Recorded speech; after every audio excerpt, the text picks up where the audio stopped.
हाय दोस्तों, आज मैं आपको एक कहानी बताने जा रही हूँ जिसका नाम है कौन बड़ा कौन छोटा। एक बार की बात है, एक शहर में सूखा पड़ गया था।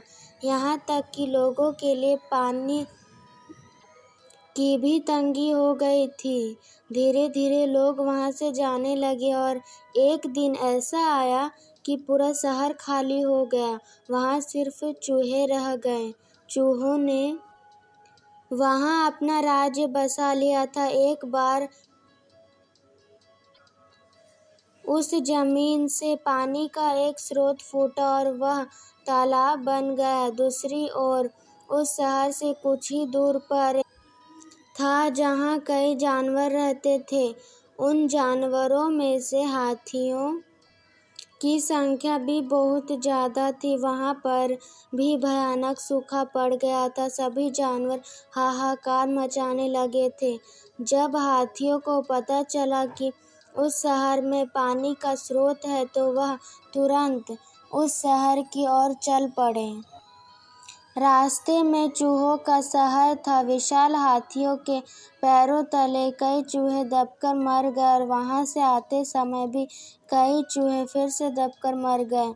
ऐसा कई दिनों तक चलता रहा। इस बात की खबर चूहों के राजा तक पहुंची। उन्होंने हाथियों के राजा से वार्तालाप करने का निर्णय किया।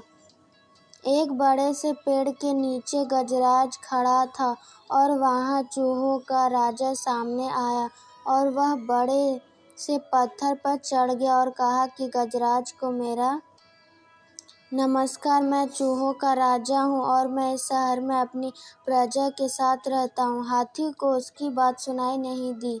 उसने थोड़ा झुका और कहा कि तुम फिर से बोलो, मुझे सुनाई नहीं दिया। उसने जो भी राजा से कहा था उसने फिर से वह बात दोहराई और कहा कि कृपया करके ऐसा ना करें, नहीं तो सारे चूहे मर जाएंगे। यह सुनकर हाथियों के राजा को बहुत दुख हुआ और उसने कहा कि मुझे पता नहीं था कि हम इतना बुरा कर रहे थे। हम तालाब तक जाने के लिए कोई और रास्ता ढूंढ लेंगे। यह सुनते ही चूहों का राजा खुश हो गया और कहा कि भविष्य में कभी भी अगर आपको किसी की मदद की ज़रूरत हो तो मुझे ज़रूर बताएं। हाथी के राजा ने मन में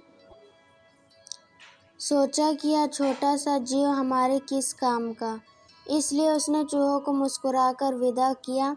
कुछ दिन बाद पड़ोसी देश के राजा ने अपनी सेना को मजबूत करने के लिए हाथी रखने का फैसला किया। हाथियों के पकड़े जाने के कारण हाथी का राजा बहुत परेशान हो गया।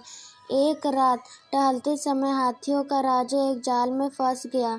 हाथी जोर जोर से चिल्लाने लगा लेकिन कोई मदद करने नहीं आया।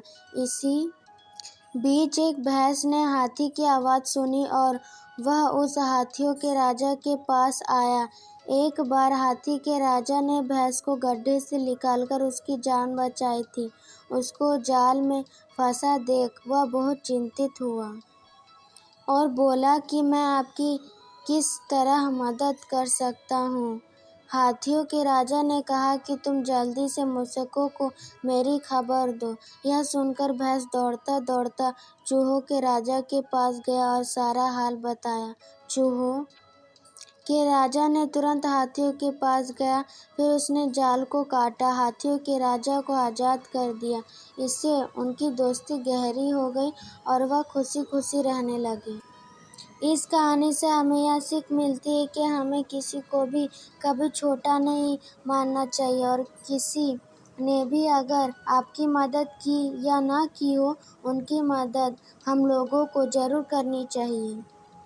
इसी तरह अमेजिंग स्टोरीज़ के लिए हमारे चैनल को लाइक, सब्सक्राइब और शेयर ज़रूर करें और हमारे फेसबुक और टेलीग्राम अकाउंट को ज़रूर फॉलो करें।